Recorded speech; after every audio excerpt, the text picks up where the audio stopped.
Sarah Martinez walked into the crowded mess hall at Naval Station Norfolk, her combat boots making soft sounds against the polished floor.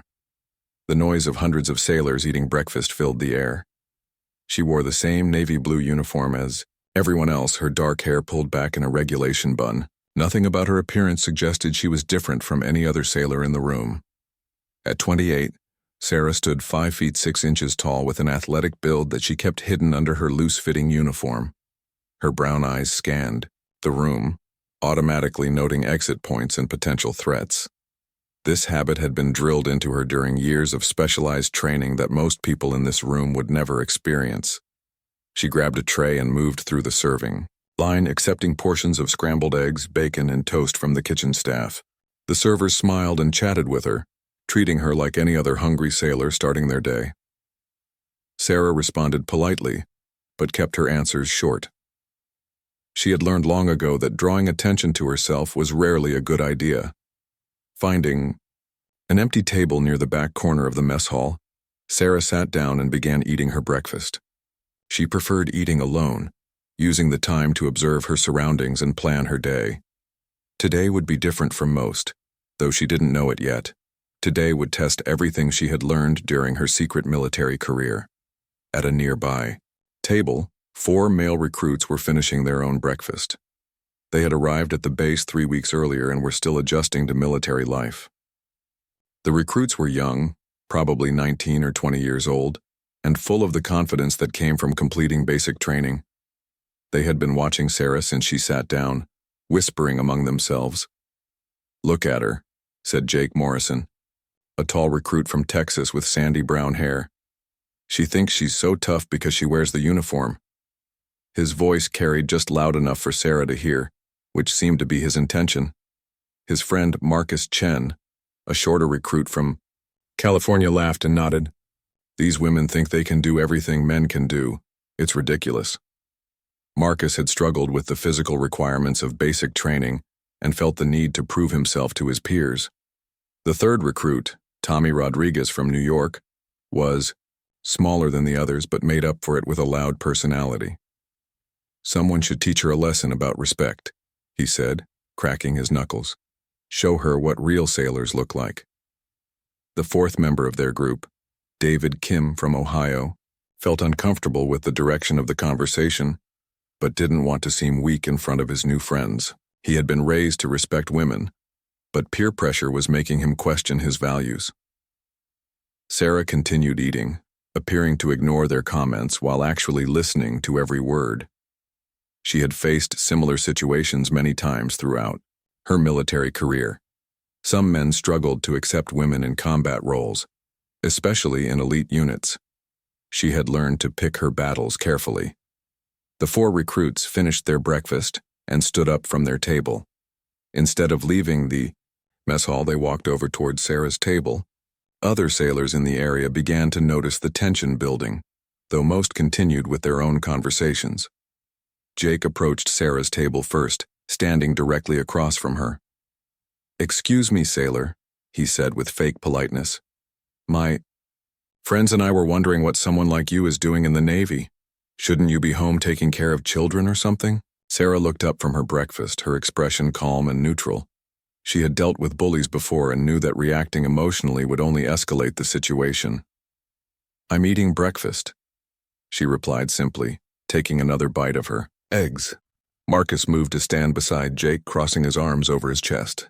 "That's not what we meant, and you know it. Women don't belong in combat positions. You're just taking spots away from men who could actually do the job." The conversation was drawing more attention now. Other sailors at nearby tables stopped their own discussions to watch what was happening. Some looked concerned, while others seemed curious about how the situation would develop. Tommy positioned himself to Sarah's left side, effectively beginning to surround her table. "Maybe you got confused during recruitment," he said with a nasty grin. "The Navy isn't the place for playing dress-up." David reluctantly took his position to complete the circle around Sarah's table. He still felt uncomfortable but didn't want to abandon his friends. The 4 recruits now had Sarah surrounded, though she continued eating as if nothing unusual was happening. "I think you should apologize for taking a man's job," Jake continued, his voice growing louder. Then maybe you should consider transferring to a position more suitable for someone like you. Maybe the kitchen staff needs help. Sarah sat down, her fork, and looked up at the 4 young men surrounding her. Her expression remained calm, but something in her eyes had changed. The casual observer might not notice it, but anyone with combat experience would recognize the shift from relaxed awareness to focused readiness. "I'm not interested in having this conversation," Sarah said quietly. "I suggest you all return to your own business." The mess hall was growing quieter as more people noticed the confrontation. Some sailors looked ready to intervene, while others seemed curious to see how the situation would resolve itself. The kitchen staff had also noticed and were whispering among themselves about whether to call security. Jake leaned forward, placing his hands on Sarah's table. "We're not done talking to you yet. You need to learn some respect for the men who actually belong in this uniform." Sarah's training kicked in as she assessed the situation. 4 opponents, all larger than her, all young and probably strong from recent basic training. They had positioned themselves to block her movement, clearly, intending to intimidate her. What they didn't know was that they had just made the biggest mistake of their short military careers. The other sailors in the mess hall held their breath, sensing that something significant was about to happen. Some began reaching for their phones to call security, while others prepared to either help break up a fight or get out of the way. Sarah slowly pushed her tray away and stood up from the table, her movements controlled and deliberate. Sarah stood up slowly, her movements fluid and controlled despite being surrounded by 4 hostile recruits. The mess hall had grown noticeably quieter as more sailors became aware of the tense situation developing in the corner. She was slightly shorter than all 4 men, but her posture radiated a confidence that seemed out of place for someone who appeared to be outnumbered and outmatched. "Last chance," Sarah said quietly, her voice carrying clearly in the hushed atmosphere. "Walk away now and we can all pretend this never happened." Jake Morrison laughed, thinking he had successfully intimidated the lone female sailor. "You're not in any position to make threats, lady. There are 4 of us and 1 of you. Maybe you should be the one walking away." Marcus Chen stepped closer, emboldened by his friend's words. She's probably never been in a real fight in her life. These military women are all talk and no action when it comes to actual combat. What the 4 recruits didn't know was that Sarah Martinez had graduated from the Navy's basic underwater demolition SEAL training 18 months earlier. She was one of only a handful of women who had ever completed the grueling program. Her official military record listed her as a logistics specialist, but this was a cover story designed to protect her real identity and mission capabilities. During her SEAL training, Sarah had endured months of the most physically and mentally demanding military instruction in the world. She had learned to operate in hostile environments, master multiple forms of combat, and make split-second decisions under extreme pressure. The 4 young recruits surrounding her had no idea they were confronting one of the military's most elite warriors. Tommy Rodriguez moved even closer, trying to intimidate Sarah with his physical presence. "I think she's scared," he taunted. "Look at her just standing there. She knows she can't handle all 4 of us." Sarah's training had taught her to read body language and assess threats quickly. She could see that Jake was the group's leader, and probably the most aggressive. Marcus seemed nervous but trying to prove himself to his friends. Tommy was the loudest but likely the least disciplined fighter. David appeared uncomfortable with the entire situation, but was following along, due to peer pressure. In her mind, Sarah was already planning her response if the situation escalated to physical violence. She had been taught to end confrontations quickly and efficiently, using minimal force when possible, but overwhelming force when necessary. The confined space of the mess hall would actually work to her advantage, limiting the recruits' ability to use their size and numbers effectively. "I'm going to give you one more opportunity to de-escalate the situation," Sarah said, her voice remaining calm and steady. "You're all young and you've made a mistake. Don't make it worse." The surrounding sailors were now openly watching the confrontation. Some had pulled out their phones, though whether to call security or record what they sensed would be an interesting encounter was unclear. Several senior enlisted personnel had noticed the disturbance and were making their way over to intervene. David Kim was beginning to have serious doubts about his friend's behavior. Something about Sarah's calm demeanor in the face of being surrounded was making him nervous. Most people would show some sign of fear or anxiety in this situation, but she seemed almost relaxed. "Guys, maybe we should just leave her alone," he said quietly. "Shut up, David," Jake snapped. "Don't go soft on us now." He turned back to Sarah with renewed aggression. "You think you're better than us because you've been in the Navy longer? Well, we're going to teach you a lesson about respect." Sarah's eyes hardened slightly. She had tried to give them a way out, but they were determined to escalate the situation. Her training kicked into high gear as she prepared for what was about to happen. Everything seemed to slow down as her mind shifted into combat mode. Marcus reached out to grab Sarah's arm, intending to physically intimidate her. This was the moment Sarah had been waiting for. The instant his hand made contact with her uniform, she moved with lightning speed that caught all 4 recruits completely off guard. Sarah grabbed Marcus's extended wrist with her left hand while simultaneously stepping forward and driving her right elbow into his solar plexus. The move was executed with surgical precision, hitting exactly the right spot to knock the wind out of him without causing permanent damage. Marcus doubled over, gasping for breath and completely out of the fight. Before the other 3 recruits could react to what had happened to their friend, Sarah continued her momentum. She spun Marcus around and used him as a human shield while she assessed her remaining opponents. The entire sequence had taken less than 3 seconds. Jake stood frozen in shock, unable to process how quickly the situation had changed. One moment, they had been intimidating a lone female sailor, and the next moment one of his friends was disabled and being used as protection against them. Tommy's street fighting instincts kicked in, and he lunged forward trying to grab Sarah from behind. But Sarah had been tracking his movement through her peripheral vision. She released Marcus, who stumbled away still trying to catch his breath, and pivoted to meet Tommy's attack. As Tommy reached for her, Sarah ducked under his grasping arms and swept his legs with a precise kick to his ankles. Tommy's momentum carried him forward as his feet were knocked out from under him, sending him crashing into an empty table. Trays and dishes scattered across the floor as he went down hard. The mess hall erupted in surprised shouts and gasps from the watching sailors. Cell phone cameras were now openly recording the encounter, as word spread quickly that something extraordinary was happening in the corner of the dining facility. David took a step backward, finally understanding that they had made a terrible mistake. The woman they had thought was an easy target was systematically dismantling his group with moves he had never seen outside of martial arts movies. Jake, realizing his friends were being defeated, decided to rush Sarah himself. He charged forward, with his fists raised, planning to overpower her with his superior size and strength. But Sarah had been expecting this response. As Jake approached, Sarah sidestepped his clumsy attack and grabbed his extended arm. Using his own momentum against him, she performed a perfect hip throw that sent Jake flying over her shoulder. He landed hard on his back on the mess hall floor, the impact knocking the wind out of him. The entire confrontation had lasted less than 15 seconds.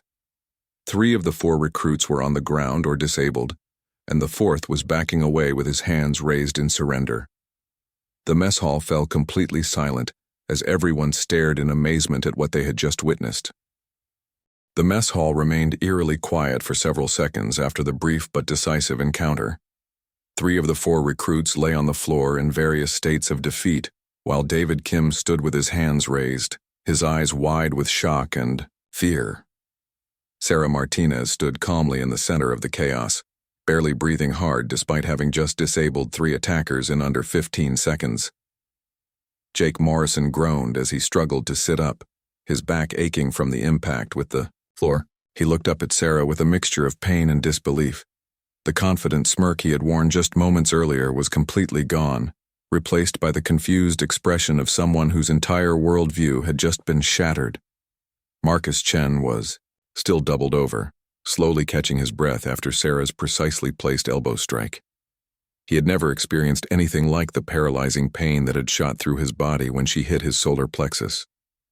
Tommy Rodriguez lay tangled among the overturned chairs and scattered dishes, holding his ankle where Sarah's sweep had connected. The surrounding sailors began to murmur among themselves, trying to process what they had just witnessed. Cell phone. Videos were already being shared as the incredible footage spread through social media.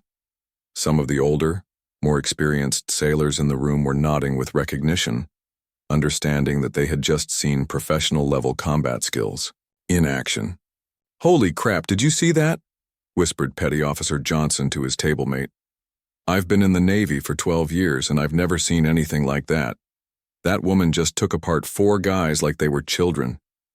Chief Petty Officer Williams, a veteran of multiple deployments, pushed through the crowd that had formed around the incident. He had seen enough combat to recognize elite training when he witnessed it. His experienced eyes took in the scene quickly, noting how efficiently Sarah had neutralized each threat while using minimal force. Sarah remained standing where the fight had ended, her posture relaxed but alert.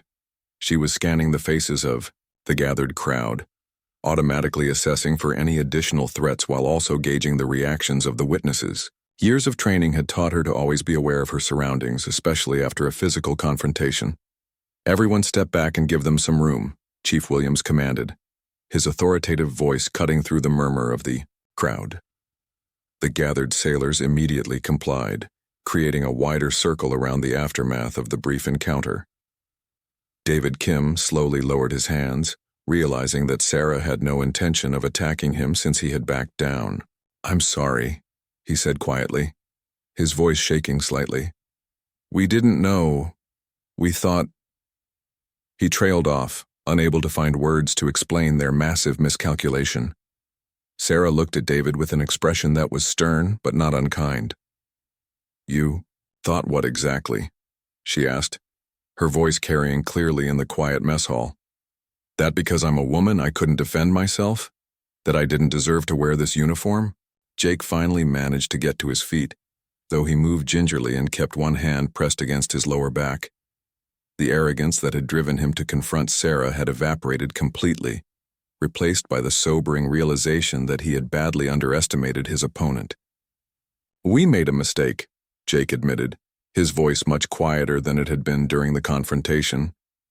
"We didn't realize you were—" He paused, clearly struggling to understand exactly what Sarah was. Her fighting skills were far beyond anything he had encountered in basic training or anywhere else in his limited military experience. Marcus straightened up slowly, finally able to breathe normally again. The precision of Sarah's strike had been both painful and educational. He had never been hit with such surgical accuracy, and the experience had taught him more about real combat in 15 seconds than months of training had provided.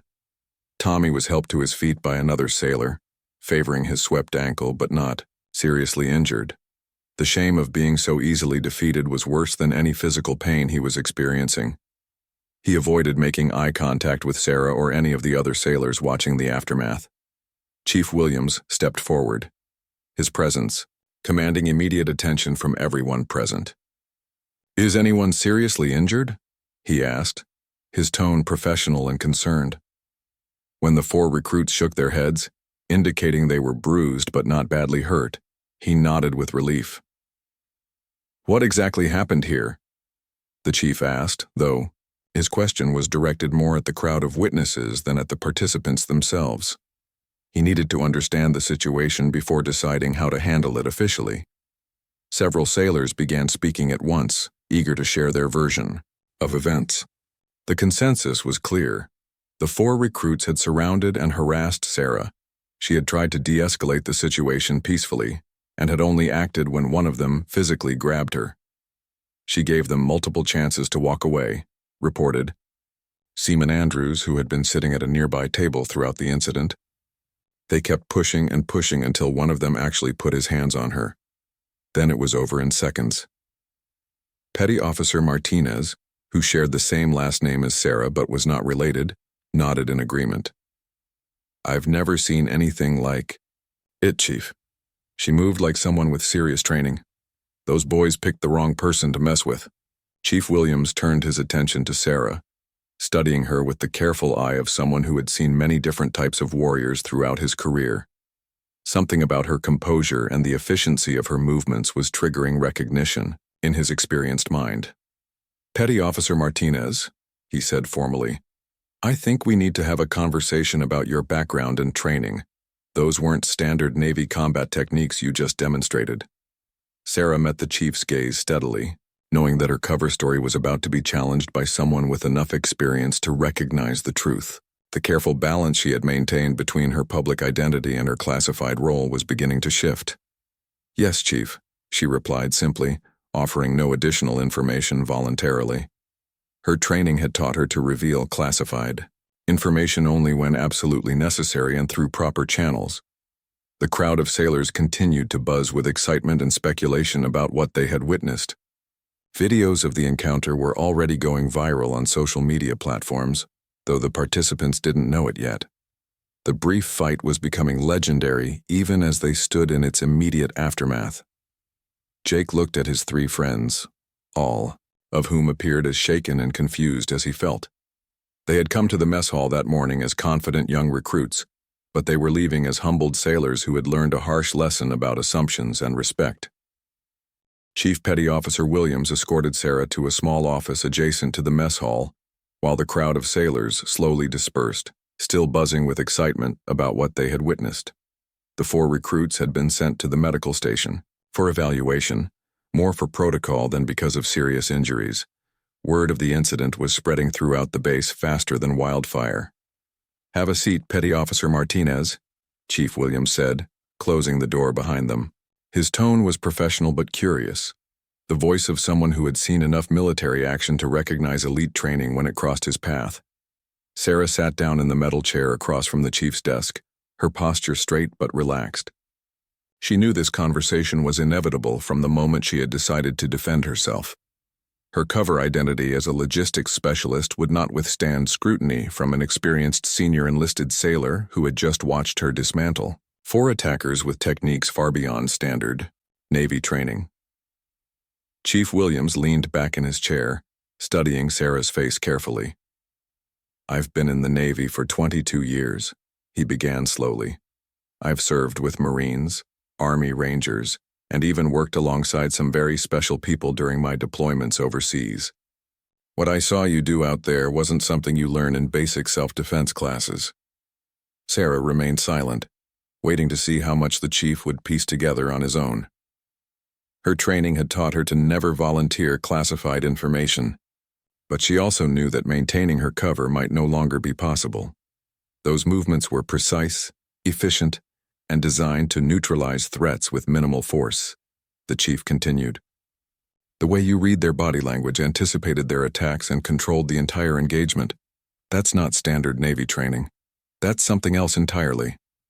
Through the small window of the office, Sarah could see sailors walking past, many of them glancing toward the building with curious expressions. She knew that by now videos of the encounter were probably circulating throughout the base and beyond.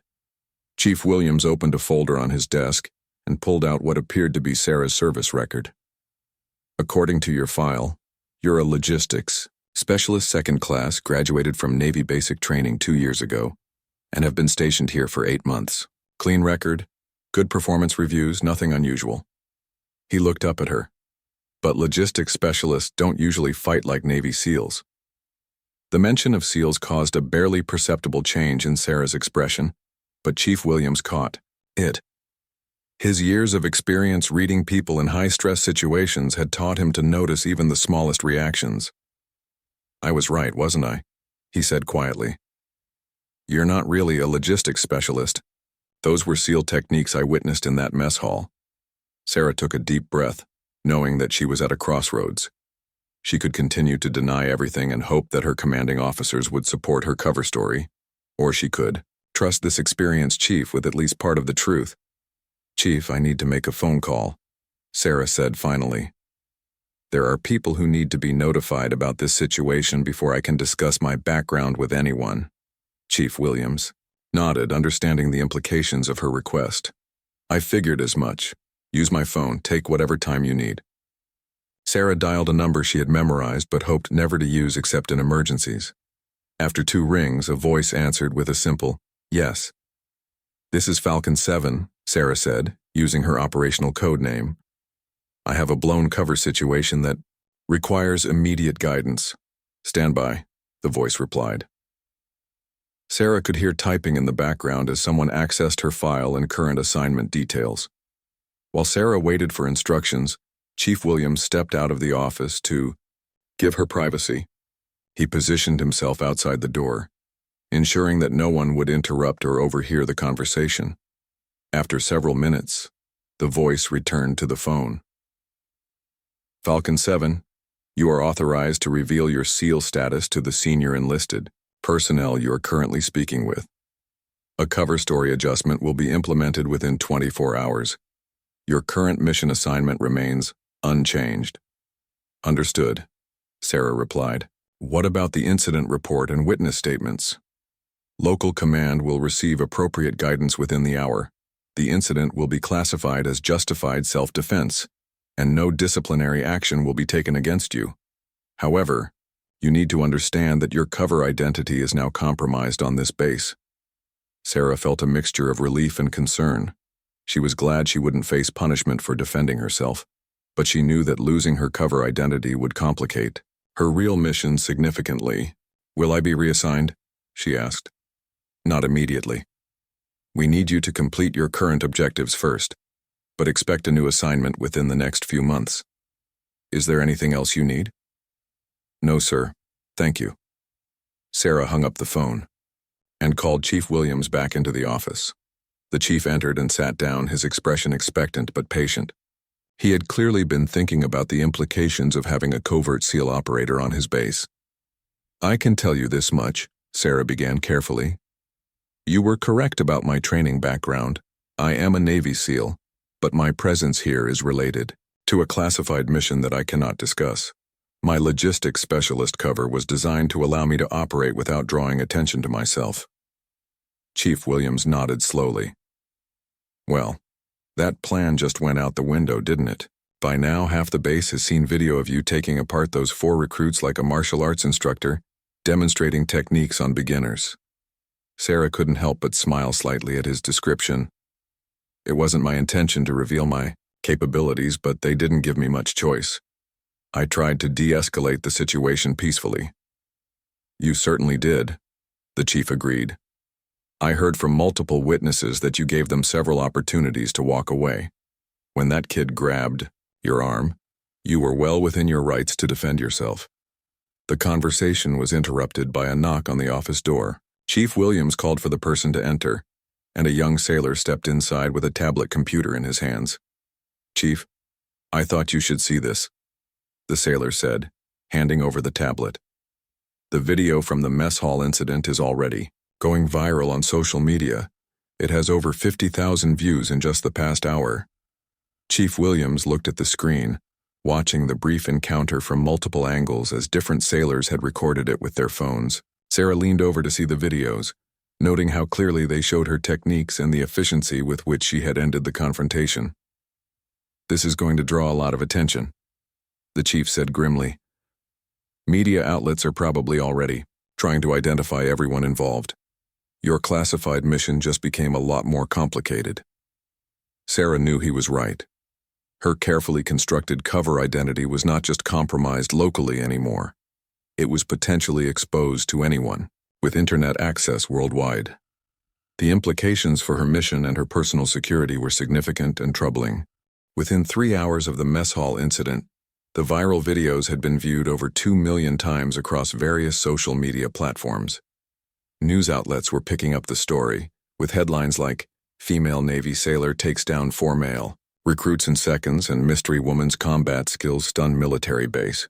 Sarah's carefully constructed cover identity was unraveling faster than anyone had anticipated. In the base commander's office, Captain Rebecca Torres was dealing with a crisis she had never encountered in her 25 years of military service. Phone calls were coming in from reporters, Pentagon officials, and curious civilians who wanted to know more about the woman in the viral video. "Sir, we have another problem," announced Lieutenant Commander Hayes as he entered the captain's office with a stack of printed emails. "The 4 recruits involved in the incident have been identified by internet users. They're receiving death threats and harassment on their personal social media accounts. Captain Torres rubbed her temples, feeling a headache developing. What's the status on Petty Officer Martinez? She's been moved to secure quarters on base for her own protection, Hayes replied. Social media users are trying to identify her as well, and there are concerns about her safety once they succeed. Meanwhile, in a secure conference room elsewhere, on the base, Sarah was participating in an emergency video conference with her actual commanding officers from Naval Special Warfare Command.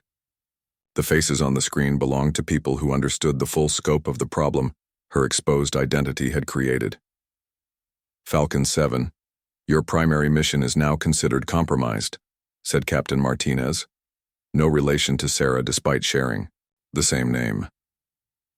We're going to have to extract you from your current assignment and develop a new operational approach. Sarah felt frustrated, but not surprised.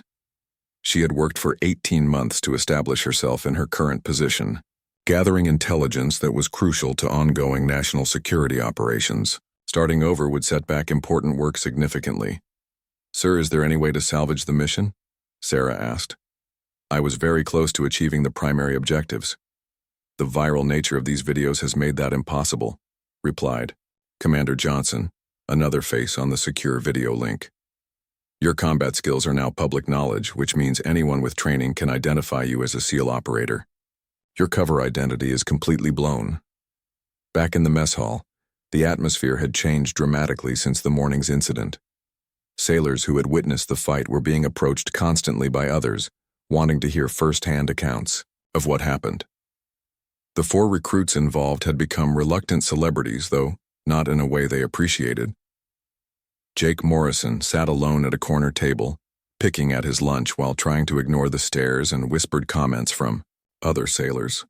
The confident young man who had approached Sarah that morning had been replaced by someone who was deeply questioning his own judgment and behavior. I can't believe we were so stupid, Marcus Chen said as he joined Jake at the table, moving gingerly, due to lingering soreness from Sarah's precise strike to his solar plexus. We thought we were picking on some weak woman, but we attacked a Navy SEAL. Tommy Rodriguez limped over on his still tender ankle, his earlier bravado completely gone. Do you think we're going to get kicked out of the Navy for this? I mean, we basically assaulted a SEAL operator. David Kim, who had been the most reluctant participant in the confrontation, shook his head. We deserve whatever punishment we get. I knew it was wrong, but I went along with it anyway because I didn't want you guys to think I was weak. The 4 young men were learning harsh lessons about integrity, respect, and the consequences of poor decisions. Their instructors had tried to teach them these concepts during basic training, but sometimes real-world experience was the only teacher that could make the lessons stick. In another part of the base, Chief Petty Officer Williams was meeting with the base's senior leadership to discuss the incident and its implications. His account of the morning's events had provided crucial context for understanding how the situation had developed and escalated. Chief, in your professional opinion, did Petty Officer Martinez use excessive force? Asked Captain Torres. Absolutely not, ma'am, Williams replied without hesitation. She showed remarkable restraint given her obvious capabilities.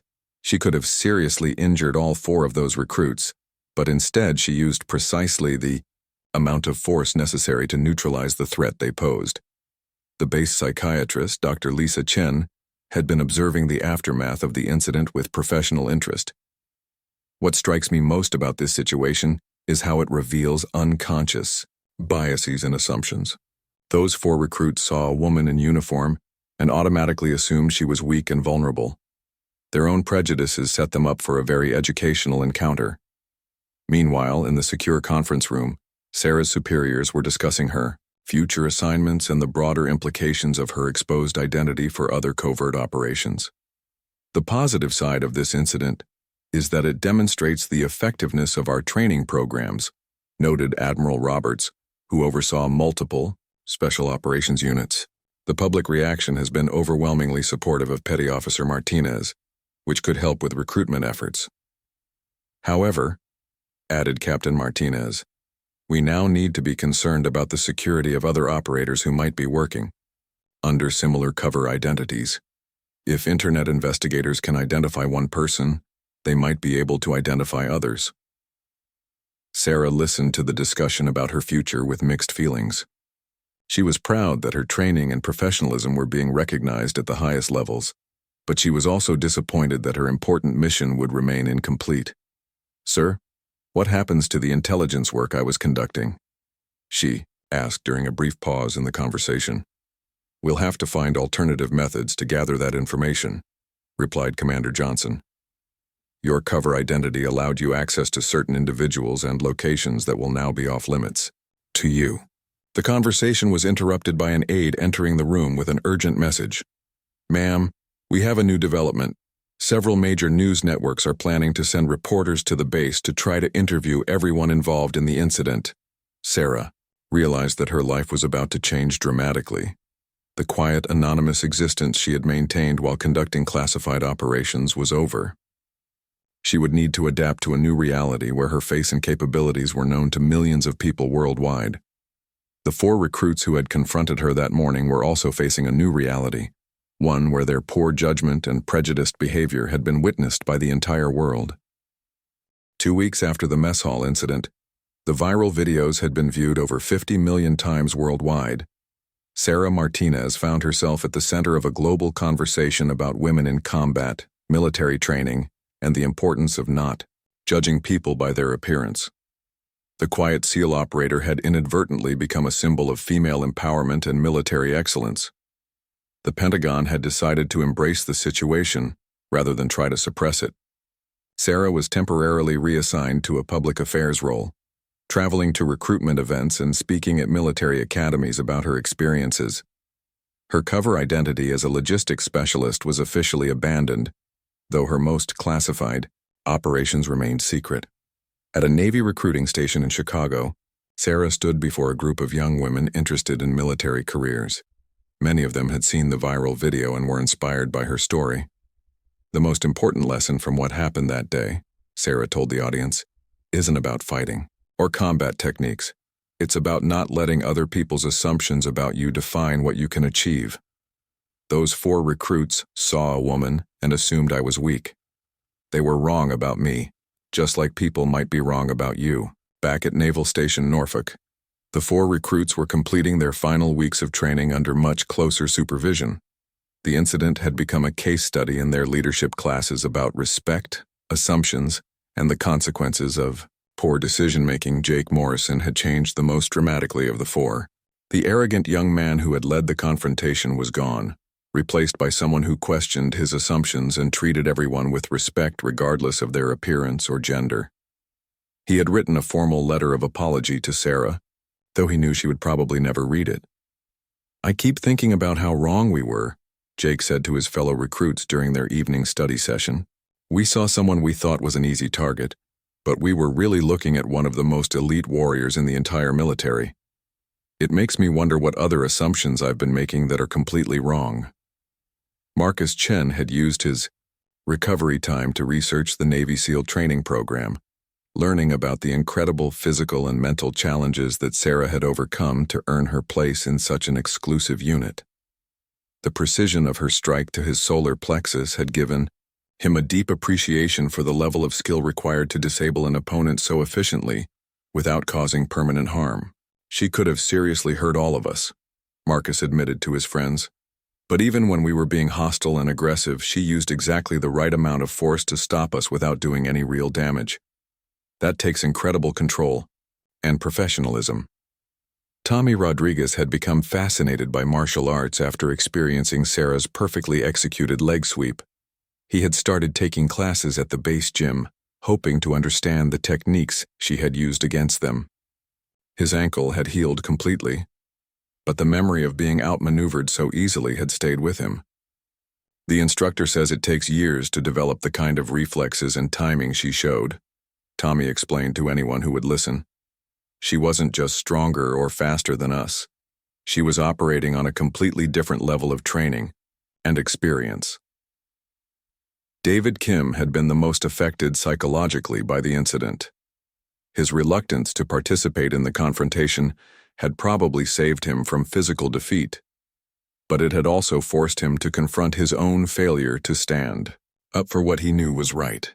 "I knew we were wrong," David told the base counselor during one of their sessions. I was raised to respect women and treat everyone fairly, but I went along with my friends because I was afraid they would think I was weak. I learned that real weakness is not standing up for your principles when it matters. The 4 recruits had become unlikely advocates for respect and inclusion within their training unit. Their instructors used their experience as a teaching tool, showing other recruits how quickly situations could escalate and how important it was to treat all service members with dignity regardless of their appearance or gender. Meanwhile, Sarah's new role had taken her across the country to speak at universities, high schools, and military installations. Everywhere she went, young women approached her with questions about pursuing careers in special operations and breaking through barriers in traditionally male-dominated fields.